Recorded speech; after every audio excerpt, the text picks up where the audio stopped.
Hello, welcome back to Spotlight by the Intelligence. Today I have Ryan Hunter, aka ryahu, aka Phillip J Loaf Eye. How you doing today, man? I'm doing good. How are you? I'm doing well. It's an early Utah morning. This is a special occasion because I get the chance to talk to you, and my man works a rigorous schedule, so I'm happy to have been able to make this appointment. Yeah, I appreciate you getting up early to be able to meet me. Right back at you. Hey, listen, man, I was curious to know like a little bit about your history. How did you find yourself getting into music, and what was your kind of journey through that process? So how I first started, I mean, getting into like making music or just like listening to music or Wherever you feel like it's most relevant to pick up. sure. I mean, I guess I listen to music and stuff back since, I was a kid. I think most people probably do, but um when it became relevant to like wanting to actually make music, this was about uh when Porter Robinson came out with Worlds is the time that I felt like the most like, oh wow, like I can actually like before that I listened to mostly like rock music and I didn't really play any instruments. I didn't, I tried to play guitar before, but for me, um like I guess the kind of the rigorous like playing the same things over and over to like train your fingers and stuff. Like I had a hard time sticking with it, I guess. And I didn't really think that I would end up making music, even though I loved music always. But when I saw Porter Robinson live, I kind of was had this epiphany, like, whoa, you could just do this by yourself. You don't need a whole band. You can like make the music electronically, so you don't have to like um, necessarily perform an instrument. And honestly, in my mind, it I thought at the time that it was easier than it actually was. It's actually way harder than I ever thought it was when I first started. But like that initial inspiration was like, this music feels so good. And I thought this is like I could do something like this. Where I guess before I was like, nah, I don't think I have the ability to, I guess, do it. So it just kind of unlocked the like let's go get started sort of a thing. And that's kind of where it started, and that's still probably the album that inspires me the most. Oh, I have nothing but good things to say about Porter Robinson. In fact, something I feel like needs to be said. So it's like I've heard some of his early work. Something I've heard rumors that he's later gone on to like retcon and be like, that is no longer Porter Robinson canon, which I get it. Like sometimes you make music early on in your career that like after 10 years you're just like, I'm tired of hearing that. I don't want to take responsibility for it anymore. But I feel like what's so important about your inspiration album that you described is that for me Worlds was like the first example of music I've heard where an artist had like a 100% original sound. Like as far as I'm aware, he created every piece to that music, which really like it opens up this domain into like, for example, you're familiar with like YouTube content ID and like maybe sync licensing. It's Hmm. like he got so far away from sampling and so into his own cultivation of original sound there that like to me is so unique to production, where a lot of people think it's like a copy and paste process of just putting other people's sounds and arranging it the way you like. I think that to have complete ownership over a sound like he did with that Worlds album was something that really defines an artist in their career. So I guess sorry for me to wax poetic. I also love Porter Robinson. So let's say you have this powerful inspiration, right? This artist who spurs you to start making music. What do you do from there? Yeah, it honestly, I took a really not so straightforward route. I mean, at the time it was kind of hard to find like good information for producers starting out. um and it like nowadays I feel like there's courses upon courses, ads served right to your face the second you start Google searching anything to do with music production. So it's a lot more straightforward, I think, now. But back then like I was having trouble even like I would find like a random blog some person wrote about how to make dubstep and it would say do 150 BPM, soundproof your room, and I'm like, okay, I don't really understand any of that. Like I didn't even know what like basic music terminology was. So even simple things were so confusing when I would find them online.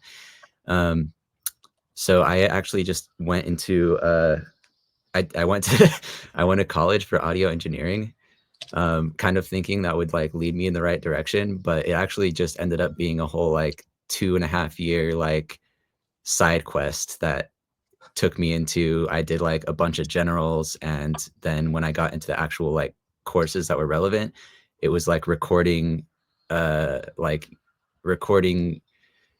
um like guitars and drums and like instruments in the studio. It wasn't like actually making the music. It was like the art of recording the music and what does each of these mics do and like different things like that.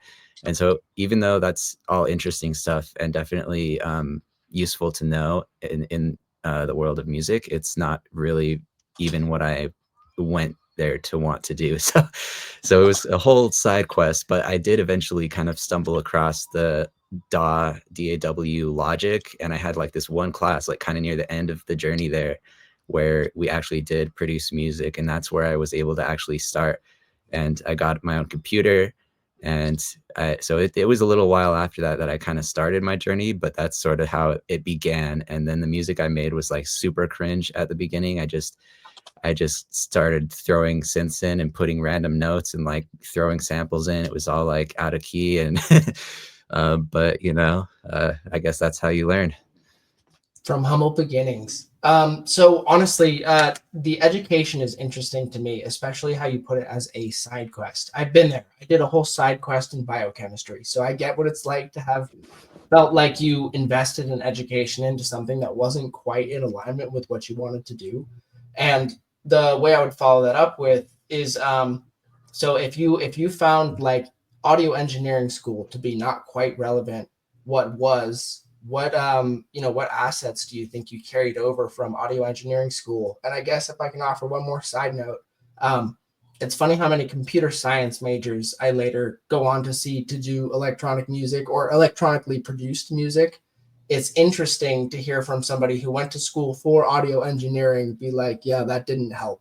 What's your take on that? Sorry if I just threw a whole bunch at you. Oh no.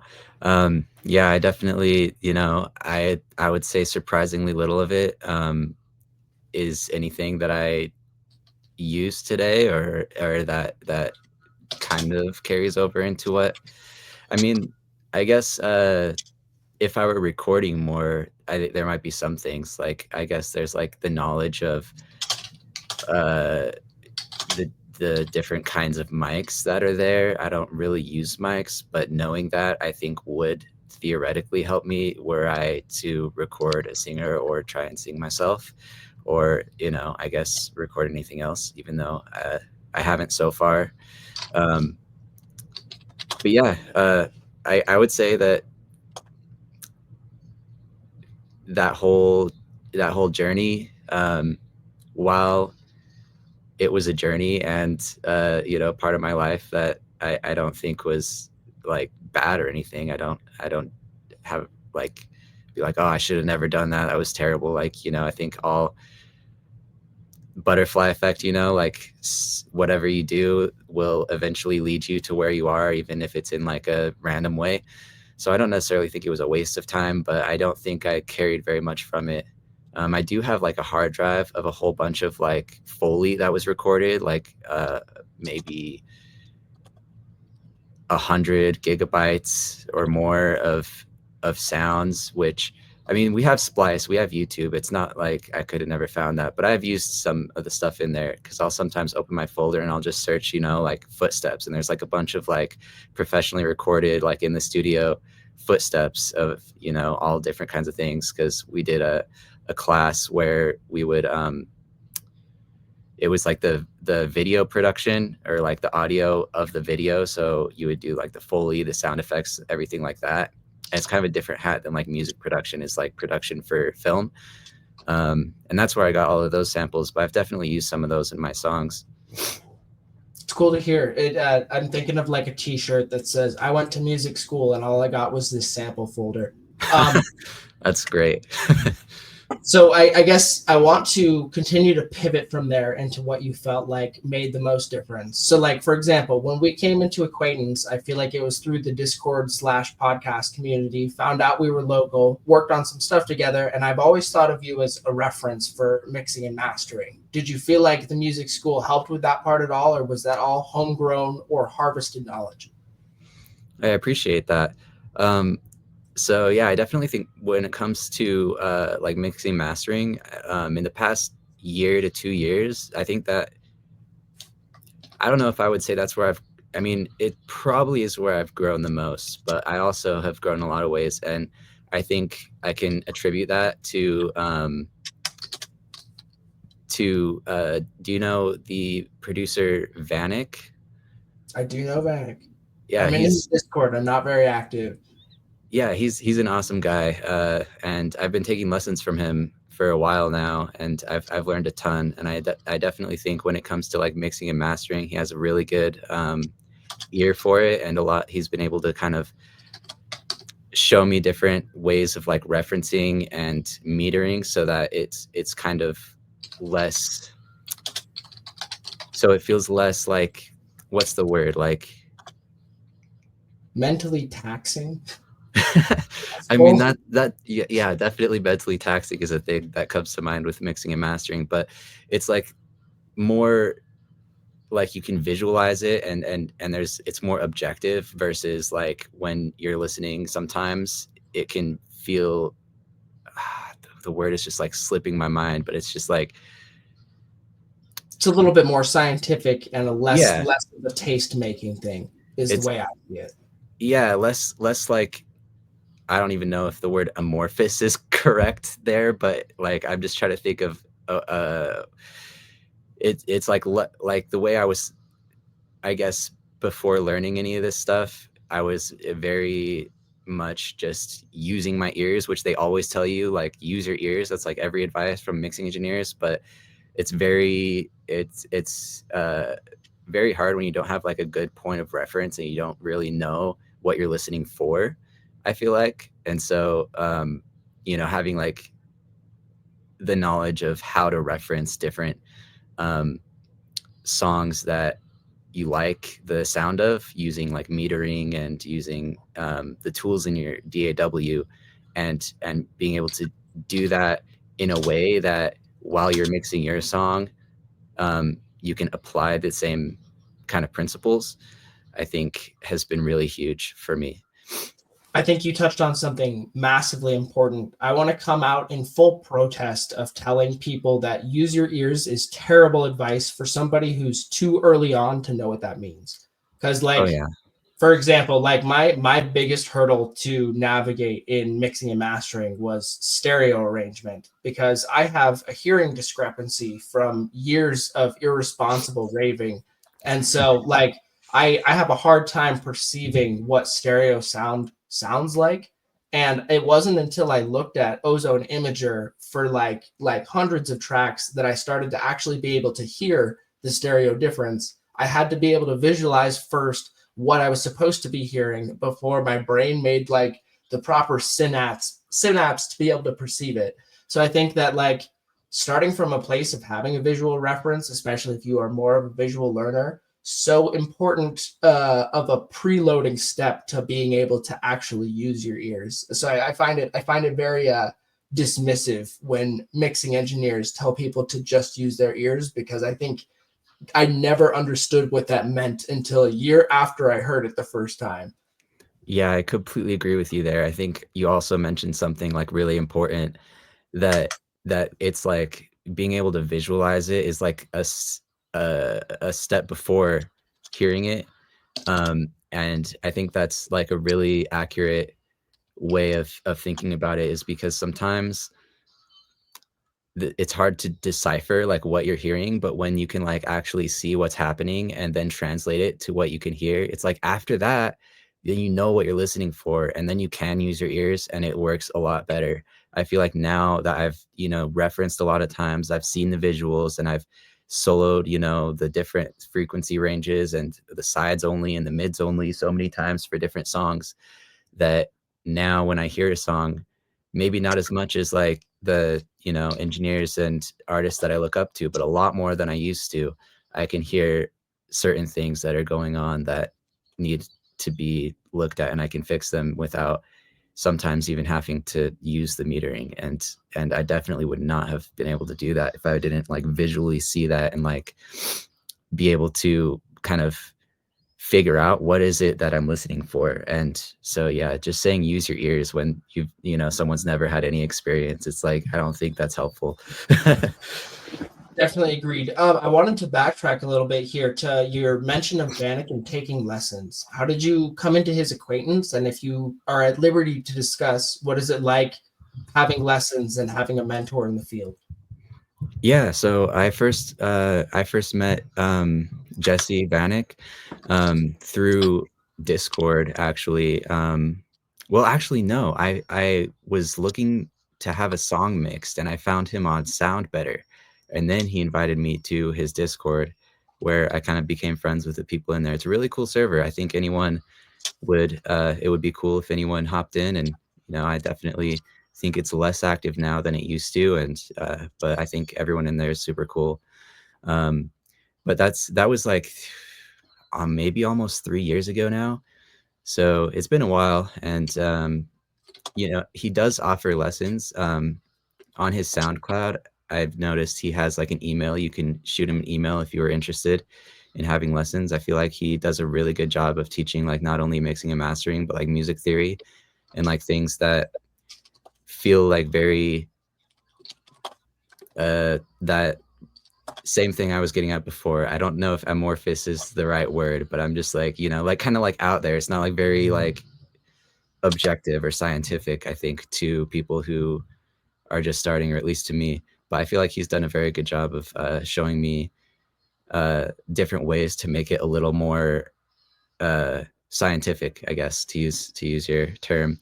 I think that's very, very accurate. And yeah, so that's basically the story there. And I've been taking lessons from him for about a year now, consistently, and I've seen a ton of growth. So it's worth mentioning here some history between you and I. So Ryan we've worked on some tracks together. We have some collabs out, and I was going to say I still use your mastering chain from time to time to finalize things. When you talk about this, this experience of having taken lessons from somebody who knows what they're doing, knows what they're talking about, would you say that like everything you've come to know about mixing up to this point came from that tutorship, or were there other things you were involved in that contributed to your learning? So I would basically contribute all of the practicals, like, not, I don't know if practical, but like all of the like actual. So let me put it this way. Sorry. But I guess what I would say is that I've spent a lot of time over the years learning how all the tools work. And so when I started lessons with him, I already knew the basics. And I think that's a big thing. Like, you can waste a lot of time, I get, or not waste a lot of time, but you could spend a lot of time, trying to figure out how does an EQ work, how does a compressor work. Um, and sorry, I just need to gather my thoughts. Let me fill in the space here. So you said you already knew the basics, and I think the context I'm missing here is like when we last left off on the musical production journey, you had talked about exploring Logic and stuff like that. But when we've worked together, we've shared project files on Ableton, right? So at some point, while you were learning the basics, you also traded DAWs to something a little different as well. Yeah, so I guess to kind of start that explanation over in a more cohesive way, yeah, I took a lot of I did a lot of like YouTube tutorials and things of that nature to learn how different things worked and to try and experiment different things over the years. Uh, I eventually went from Logic to Ableton just because most of the YouTube tutorials that I was finding that were interesting for the type of music I wanted to make were in Ableton. And so it was starting to get to be a pain to have to like translate it over into Logic. And sometimes it would work and sometimes it would be harder. So I just was like, I'll just get Ableton, make life a little bit easier. And I think the workflow has been a lot better for me. I know that a lot of different people will have preferences in different DAWs, so I can't say like, oh, Ableton is the god DAW I or can. anything. But Ableton is God. Ableton supremacy. Sorry, yeah, please continue. okay, fully agree. But yeah, so with Ableton, I definitely found that the workflow is so much better for what I want to do and what makes sense to me. So yeah, I definitely think when I started lessons with Fanuc, I had the kind of like I wasn't just like, oh, let me start producing right away and I know nothing. And I think that helped a lot. But I think where I was definitely like I kind of had an idea of how everything worked and an idea of what I wanted to do. So I at least knew that. But I feel like skill wise, I was like almost not very like I'd been doing it for years and I feel like I have grown like not a lot over that time. Just because it feels like, I guess, some people can teach themselves and like grow a ton, but for me, I think I learn better when like there's someone to kind of show me the ropes a little bit. So in that sense, I think in the time that I've been taking lessons, I've probably grown like 5 times as much as the rest of the time that I've been making music, even though I've been making music for like 8 years now and only been doing the lessons for like one. I've But yeah. I've heard people describe in the artist journey, there's starting and then there's truly starting, right? Like, for example, one could say that I started in 2014 when I first opened a pirated version of Ableton 9. But did I take it seriously until the last 3 years? Probably not, right? So it's like I feel like there's exposure and there's really starting to focus on the path. And what it sounds like to me is like you have this prior knowledge to it, right? But then there comes a time where you're like, okay, this is something that I'm actually interested in and plan on devoting time to, which leads me to my next question. You strike me as a particularly busy guy. You know, you're a dad with a full-time job and involved in many different music projects during the time that I've known you. And I just want to know how you organize time for something like that in your day-to-day life. Yeah, I think that's been really, really big, and I really it's very interesting because you say before like you kind of mentioned there's maybe a time of exposure where you're kind of all over the place, and then a time where you want to focus down and like I'm gonna really invest time into this. And the interesting thing is, I think maybe after a year or two of exposure, I was like, let me invest all this time into this, and I felt like I was super obsessive about it. But it's like I had such a open schedule that a lot of times when I was in that mode, I found myself not focusing very well and wasting like so much time. But now I think ever since then, now that I kind of have more going on, like I have, my kids that I have to take care of. I have um, my work, which is just a regular full-time 9 to 5. So it's kind of a specific schedule. It's really helped me to be like, all right, this is the only time I have. And then it almost is like a little bit of panic of like, like if I don't do it right now, it's not going to happen ever. So I better like, really get at it. And the interesting thing is that like technically it's less hours per week than I probably was putting in before, but I get more done because it's like very focused time. And I think there's probably ways that if, a person who doesn't have like a really tight schedule, I'm sure there's ways they can implement a system like that to make it work out regardless. But for me, it was definitely like it was forced on me, and that kind of made me more productive, ironically. So it's kind of rising to the pressure of the occasion. I can totally relate because mine was exactly the opposite. When I was working my 9 to 5, I got way more production done than I ever did when I took time off to focus on it. I just noticed that my work ethic went to shit mostly because I was like, okay, now I have 6 hours to work on it. And so I'll just stick around for 5 of them and work on it for the last hour.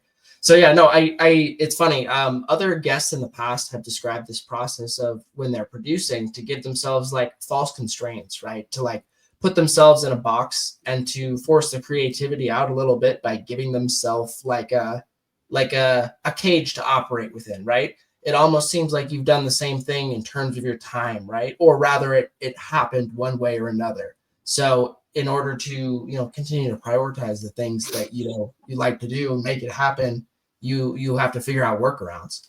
What if some do you care to share some of the workaround tips for organizing your life? Like, for example, I know you get up really early to get the time in. Is that just it? Is like going to bed at 8 p.m. so you can prioritize that 4 a.m. slot to produce?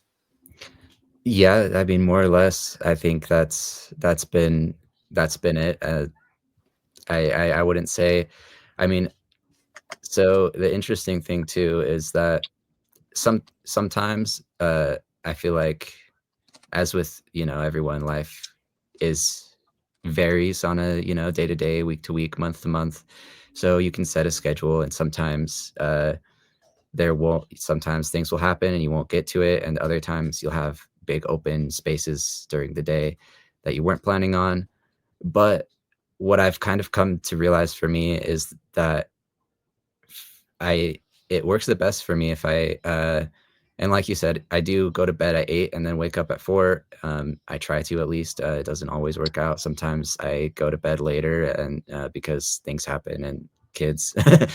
But and then I'll sometimes sleep in a little bit if I like didn't get enough sleep, but I'll try and just let that go. And whenever, as soon as I can wake up, and whenever I do, I would say I'm a pretty like at 90 to 95% like on it most of the time, as far as my schedule in the mornings. And I'd say that's good enough. I just let the other, if I miss it, I just let it go. But also, when I have like extra time, I feel like it's hard to shift gears and be like, oh, I have this extra time. Let me, go do this. And so a lot of times I'll also just let that go and be like, all right, this is extra time. I can, relax, just hang out with the kids, maybe play a video game or something. And I don't like put the pressure on to be like, oh, I have this extra time, I have to go do, because I feel like it's hard to shift gears, at least for me, like when I'm not like preparing for it ahead of time. Like, I go to bed the night before and I'm like, okay, I'm going to wake up and I'm going to either produce or I'm going to make content or whatever it is. I have the plan and I wake up and I know I'm going to do that, and I just do it. It's not like willpower. But when it comes to like, you don't have a plan and there's just a bunch of time, and it's like you have to use your willpower actively in the moment to decide to do stuff. And for me, that's like where it gets to be exhausting and things don't get done, and the ball gets dropped, and it's like I have to plan it ahead of time and like schedule it in my calendar, and then I know it's going to happen and I don't have to think about it. So that's how I recommend it, I guess, for anyone who's struggling with that. No, I love it. Taking the hit to the willpower out sounds paramount to getting it built into a schedule that you can reproduce, especially for just wrangling the creative mind, right? Like I feel like so many artists they have this hot flaming potential and like a complete incapability of harnessing it. So it sounds like to take the brain power away and the thinking of it sounds like the best way to begin to start to play with something like that.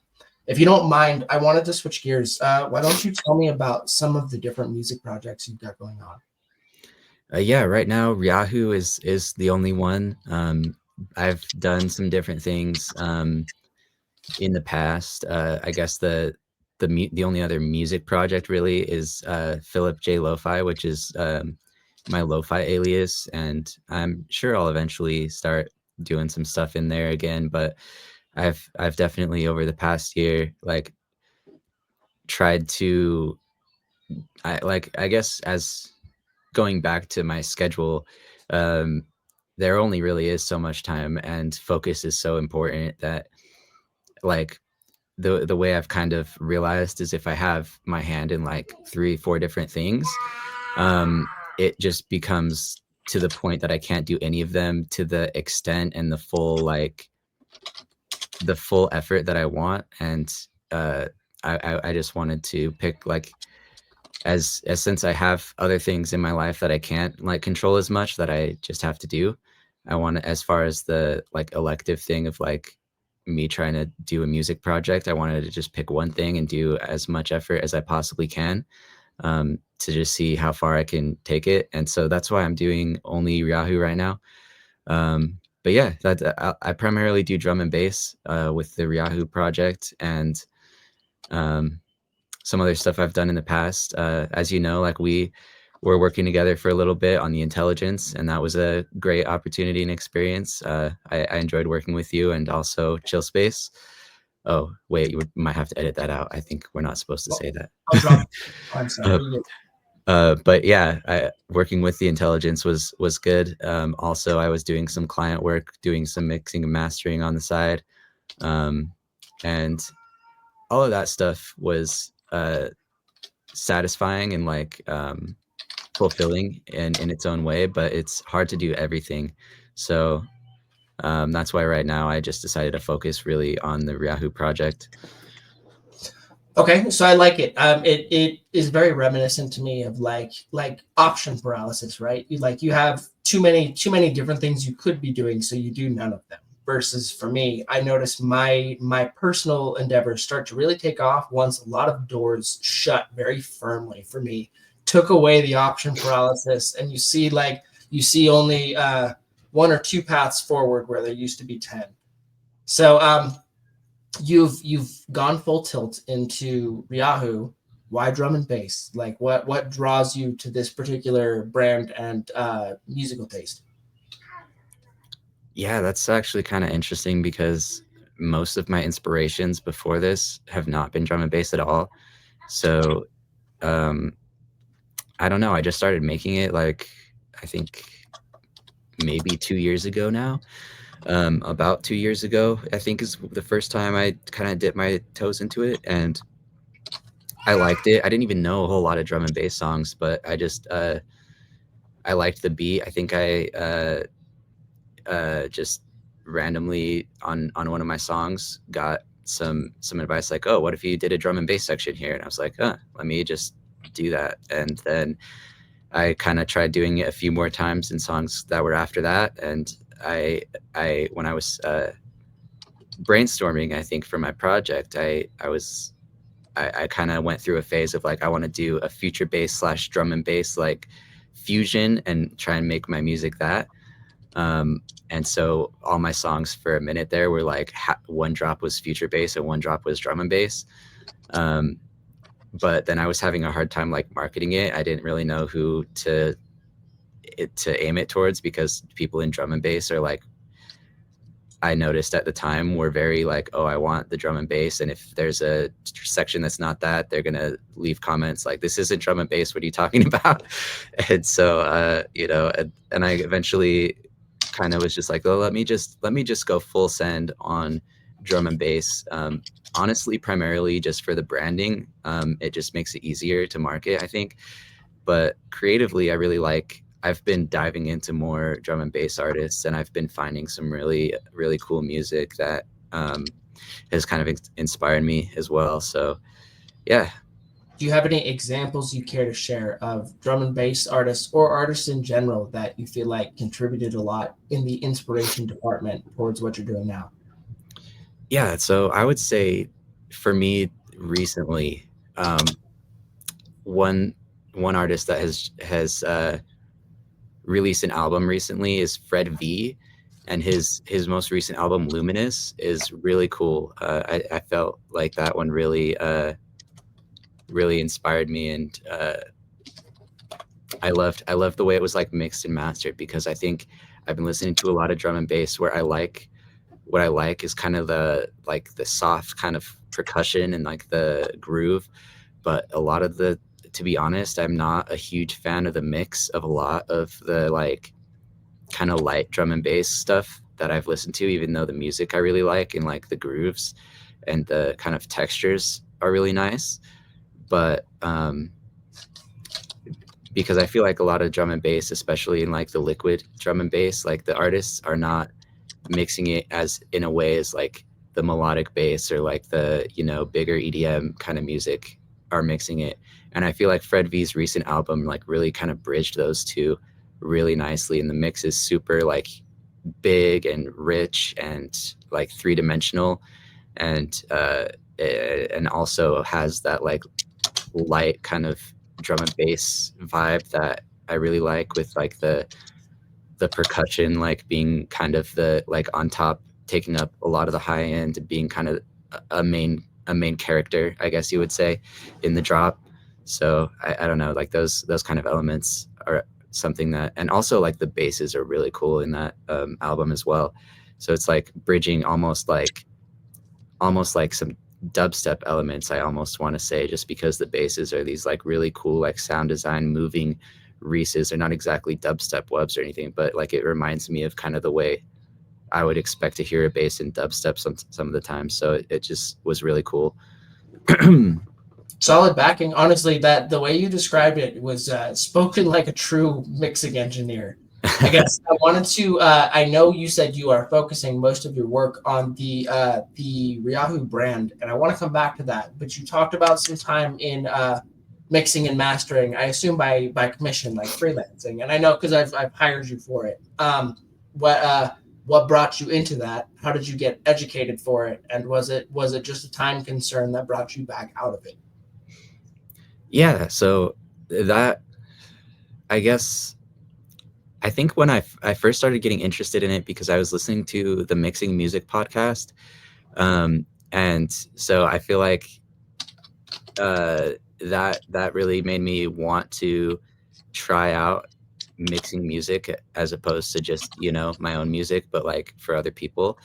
Um, and I started on Fiverr, and I had a few gigs on there. We worked together on a couple of things, and there were a few other people who I knew personally as well as on Fiverr, that I did some stuff with, and I liked doing it. I find the work fulfilling, but it kind of comes down to like if I were to do that full time, like I feel like that would be a really cool thing to do full time, but I would not have the energy or motivation to want to do my own music after like doing that all day.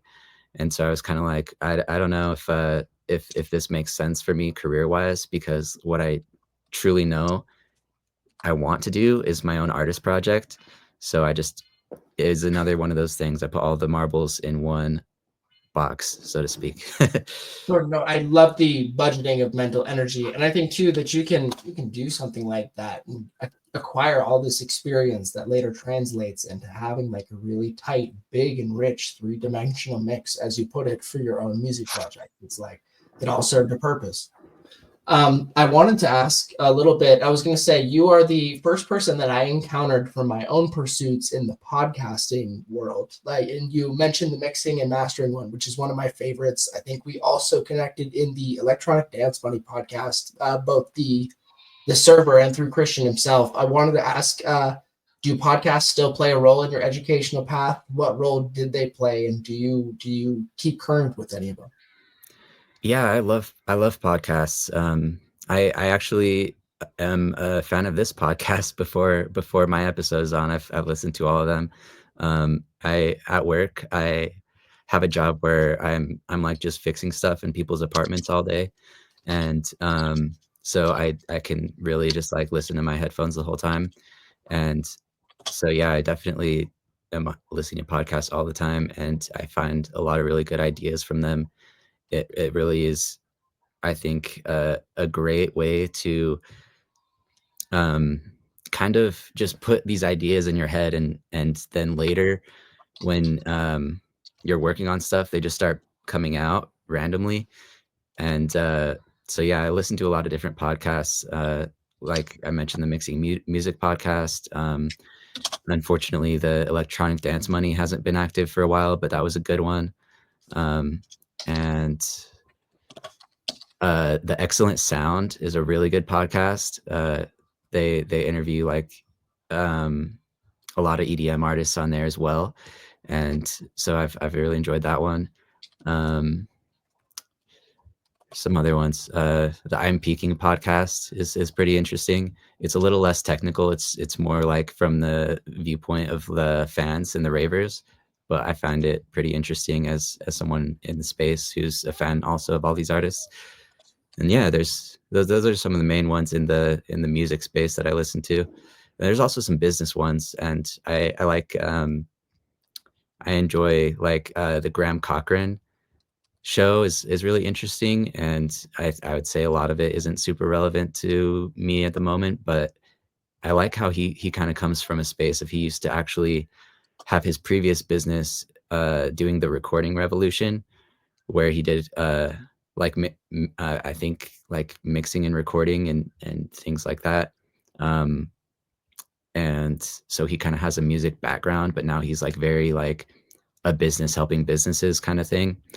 Um, but he has a lot of good advice, and I find his style of speaking to be inspiring as well.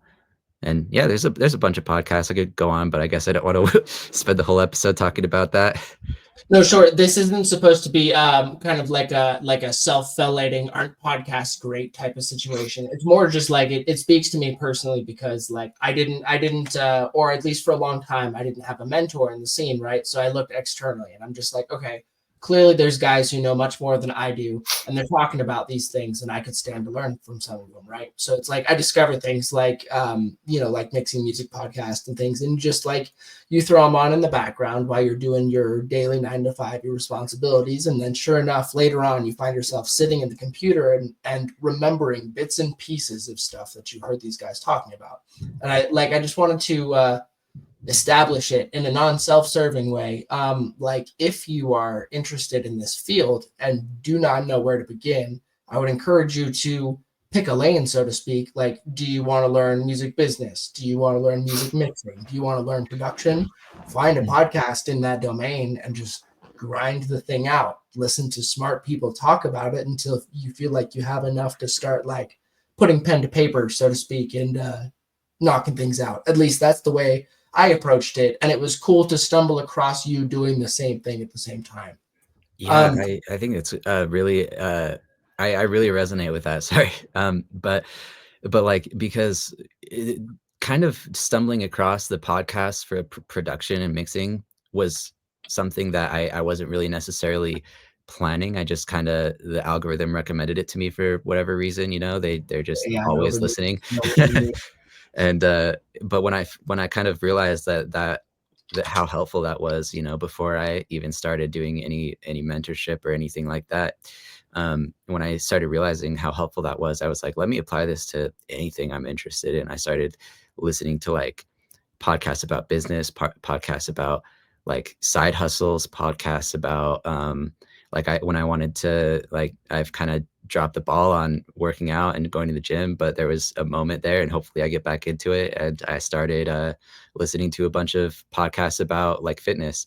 And I feel like any subject, there's podcasts out there. And like I started lock picking. And that one was there's a lot less podcasts about that, but there were some, and I definitely started listening to that when I started picking up lock picking. And you know, anything that you start doing, I feel like there's a podcast and they'll talk about the basics, and it's to me at least, it's so much better than YouTube, where it's like you get this 5 minute little tip thing. It's like an hour long of like someone who has been doing it for a long time talking about what it's actually like. So I think that's a huge thing.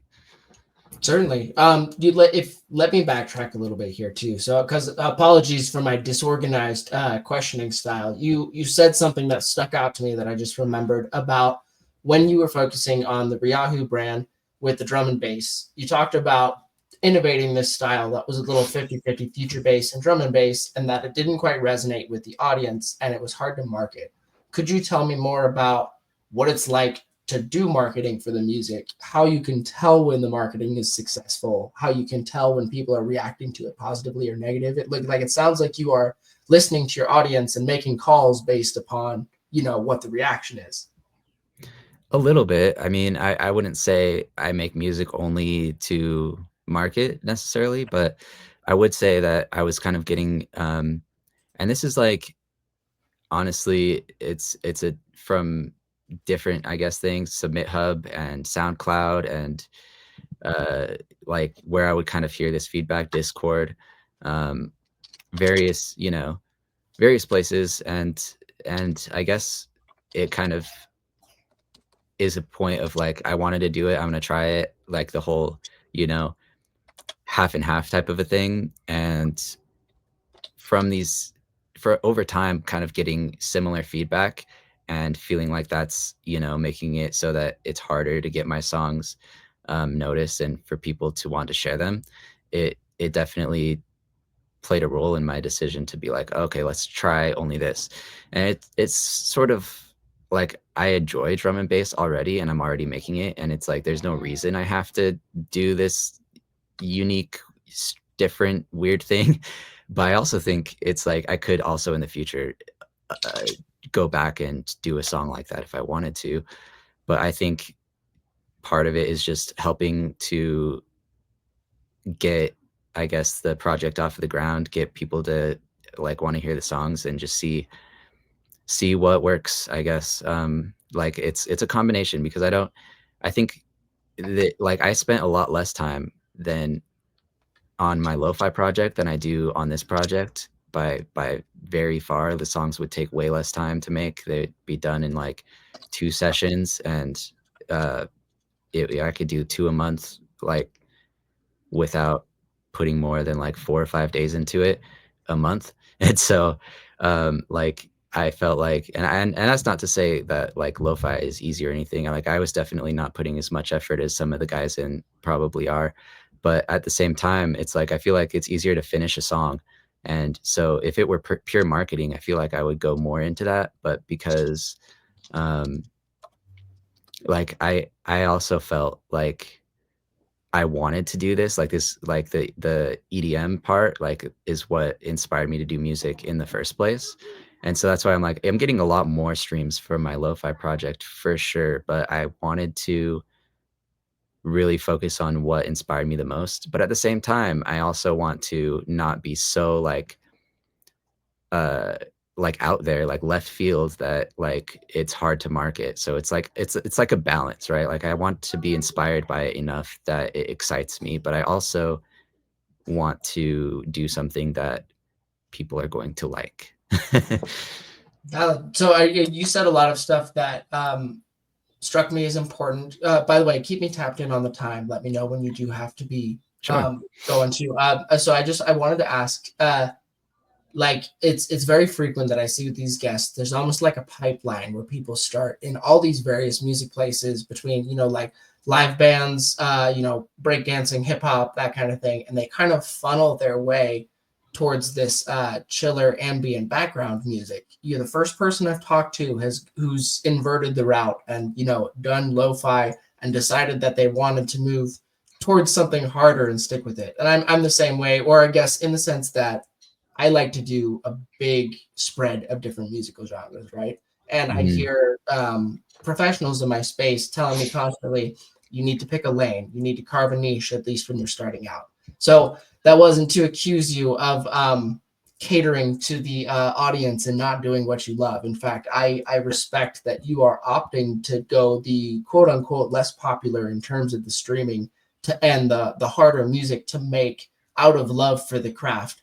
But I like that you're also still keeping in mind decisions in terms of the genre and the style to make the niche that you are making the most palatable to the people in that niche is the way I see it. Yeah. Um, if I could ask a little bit, so I've seen you making some moves on Instagram in the domain of content creation. How's that been going? What inspired you to do content, and like, what's your preferred format and the way you like to do things? Yeah, so I almost feel like I should be asking you about this because I've seen that you've been doing really well on social media. Um, and as for me, I've started also doing kind of a mentorship that is more, it's a group, and it's more focused on the social media side of things. And it's with Zach Gray. So I don't know if you've know of him, but he's a singer in the EDM space. He also has his solo project, and he's been in bands. I mostly know him as a singer in the EDM space, but he's got a group that is kind of like a mentorship program that is right now focused on like melodic bass and uh, uh, genres that are like in the same realm as that. Um, and there's a different like production and um things like that as well. Like, sorry, I'm a little bit trying to failing at trying to explain this, but the main thing, at least that I'm getting out of it, is the social media. And there's a meeting, like we have a bunch. It's been inspiring to have a bunch of. Sorry, let me just throw that away and start kind of fresh. It's inspiring to be in a group where there's a lot of artists who I think are really talented and also are trying to do the same thing as well. And we meet in a group every week and kind of talk about like social media strategies and things like that. And this is extremely inspiring for me to like want to do the social media, because I think before this, I kind of viewed social media as like, I have to do that again, you know? And so I think it's kind of a huge deal to actually get into a space where you're trying to be creative about it and kind of looking forward to the work behind it. But that being said, I haven't been growing a ton on social media yet. I'm hoping to keep, developing and refining the types of videos that I make and the types of posts that I make. But I noticed that, you've been doing really well on Instagram, and you say you've been doing better on Threads. I haven't been on Threads in a while, but that actually, I'm curious what your strategy's been. I don't know if you can even begin to call it a strategy. So I am just very much taking things as they come. So the reason I asked wasn't to put you on the spot. I think that you talk about fielding a really powerful issue for artists, which is just like this desire to just want to exist and create and make music, and being forced into this pseudo actor position of having to also be a content creator in order to self market. And it's like, I get it. Like, I genuinely feel for anybody who has to do this thing where they have to self promote in this space that's full of influencer types and, people who maybe don't seem as genuine with their internet presence. And I, like, even now, I still don't love it. I don't love going on camera and creating content. I wish I did. And that's what I'm working towards with things like, both like my small amount of short form content, my like social media speaking and pictures, and even coming on this podcast, for example, all just a training exercise in getting me prepared to do this necessary evil of showing up for myself and advertising. In regards to like what I do on social media, I just try and bring entertainment to everything I do. And honestly, that very frequently falls outside the music industry, in the sense that sometimes I'm just posting for comedy and discussion's sake. And it forms this feedback loop of like establishing me as a personality on that platform. So that way, when I do talk about things like my music projects, people are a little bit more inclined to like, like take a listen, take me seriously. And it's funny because the stuff that I'm most passionate about, my music projects, is also coincidentally the same thing that gets the least traction on my social media platform of choice, and it's like, it's fine. Like, people can see me as a clown, or they can see me as an artist. I hope they see me as some combination of both. But Yeah. I respect the nod to things that have been working. Like I try to show up on things like this and show that I'm more than capable of being both an entertainer and an educator in the space. But that being said, the reason I bring on other guests is because I'm interested to know about people's journeys, and because I do not think that I alone can fill the education requirements for anybody looking to get started in the space. It's like, I can teach you guitar. I can teach you how to make a song. I can teach you how to mix, master, release, and maybe promote the song. But can I make you a good artist? You probably need to talk to some other smarter guys than me. Yeah, I You know think what I mean? that I think that almost also, like, there's not gonna be one single person that you get your education from as an artist too. Is like, even though like I've kind of praised and still highly praise Vanek for like all of the stuff that I've learned in the lessons from him, there's also been so many other things that have influenced me and taught me along my journey. And I think every artist is going to learn from so many different um, ways, and you just have to keep your ears open and uh, pay attention to everything that's around you, not get too, stuck into one single source for all your information.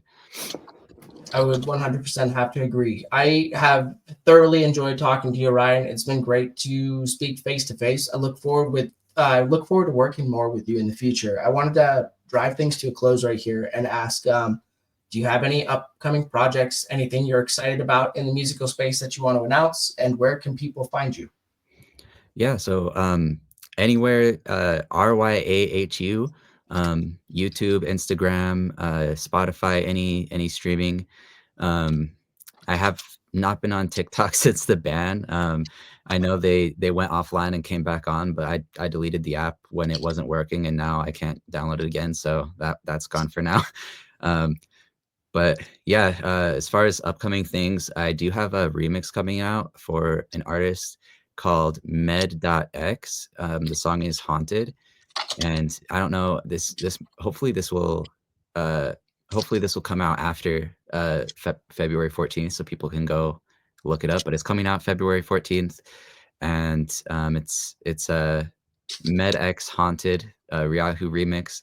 I'm really excited about that one because I think, like, as far as sound design goes and like production, I think it's like possibly like the best work that I've done so far. I'm really excited about it coming out.